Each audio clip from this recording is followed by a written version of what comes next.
So I'm here with World Series champion Will Clinton, not just World Series champion, but World Series hero, forever in Dodgers lore after that Game 3 performance. Will, man, how you doing? I'm good, man. How are you doing? Awesome, man. I just wanted to kind of, what's the last 10 days been like for you? From Game 3 through the World Series championship, the parade, this meet and greet today. What's kind of life been like for you those last 10 days? I mean, it's been a complete 180 from where I was, 2 weeks ago, just sitting at home in Arizona, and then getting on the roster, and then everything that happened with Game 3 and on, where my life's just completely flipped around. And it's been so great having the support from everyone in Los Angeles, and getting to be able to bring them home a World Series has just been unbelievable. So speaking of Game 3, kind of take me back to that moment, right? The game goes in extra innings, kind of where you're at, in the bullpen, kind of knowing, okay, when you're finally going to come in, and kind of what was expected. Like, hey, you're going to go out there, like, you're in there for the remainder of this game. Kind of what was told to you as you went in? Yeah, I mean, we were all just, waiting to hear our names called. I had thrown in Game 1, and I kind of got, my feet wet. And so I was nervous then, but it kind of, helped me calm down a little bit. But then as the game goes on and, it just keeps going and going, and you're just, get more anxious, watching your team than you are, worried about pitching. And so we just, guys kept going out there, and then Henriquez went out there, and I was like, well, I'm the last one left. If we don't win here, I gotta finish this thing. And so, I heard my name, or I guess I just assumed I was going in, but I heard my name for that next inning, and I was like, okay, if we don't, walk it off here, I kind of got to lock it in. And we had some traffic, so I was like, all right, maybe we do it. But we got that third out, and I just kind of went out there, and I was like, all right, I got to finish this thing. I'm not going to let us lose. And so each time I came back in and went back out between innings, it was the same thing, keep going, and so that's all I was thinking about, just keep going and, don't let the team down, and, we're not going to lose this game. So you went out career high, 72 pitches, right? Never thrown that many at this level. I mean, what's your thinking? Like you said, you're not going to let this lose. Did anybody come to you and say, okay, maybe one more inning, another? You kind of just go out there, and you're ready, kind of just to go right back out there?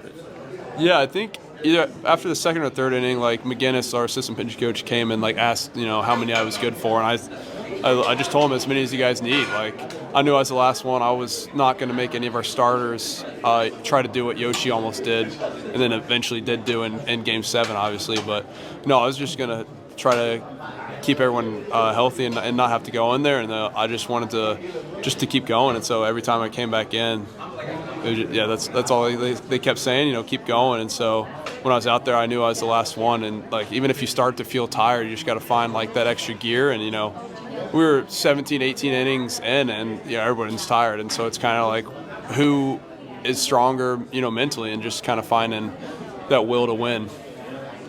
So yeah, I mean, like I was saying, forever in Dodgers lore, it's going to be remembered, with the Gibson home runs, the Freddie home runs, and Freddie home run that night. So just awesome performance. I want to go back a little bit to earlier this season when you were let go by the Mariners and you end up getting traded to the Dodgers. Kind of, what were your first thoughts when hey, they told you, hey, you just got traded to the Dodgers? Kind of, what were your thoughts? Yeah, I mean, first of all, super depressed after getting DFA'd. Obviously, because I had been trending better. It wasn't a great start to the year for me, and I figured something out and it was going well. And I woke up to a phone call at 9 a.m. on a Saturday. It's maybe something happened and I'm going up. And then I answer and it's hey, we're going to DFA you. And I'm like, oh, well, that's not it. And so, you just get really down. And then later that night, I get a phone call from the Dodgers saying, hey, we're trading for you. I'm like, well, this is significantly better than anything I've gone through so far, and to just feel wanted by a team of that caliber, really, it's still some confidence, and obviously they know what they're doing, and so just that was a complete 180 in the matter of 12 hours, and so I couldn't have been more excited to come here, and then obviously everything that's happened since has been unbelievable. And what was that kind of that initial conversation when you arrived? Did they tell you kind of what they were expecting of you, kind of what they wanted you to do, now being with the Dodgers?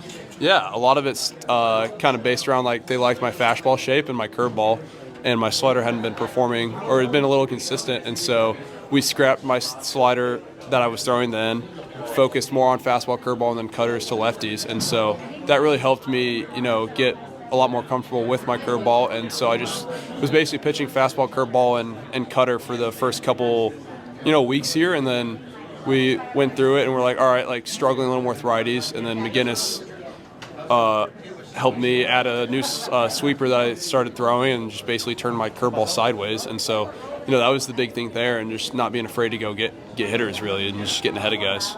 And we hear this a lot with the Dodgers, right? Guys come over, kind of just changes their game. Guys like Evan Phillips, come over, different just relievers. Like, what is it that the Dodgers have kind of some type of magic touch, right, to kind of fix guys and get them to their full potential? Yeah, magic touch, or just the philosophy, and just Pryor and McGinnis and Bard are just wizards.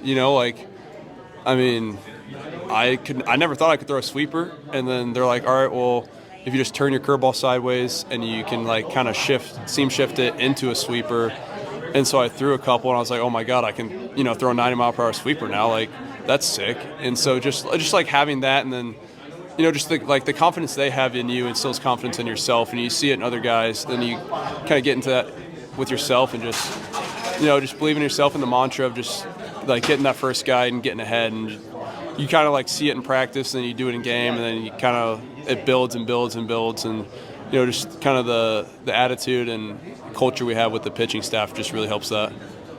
I just wanted to touch real quick on one of your guys' leaders down the bullpen, Alex Vesia, right? Obviously, very personal situation for him.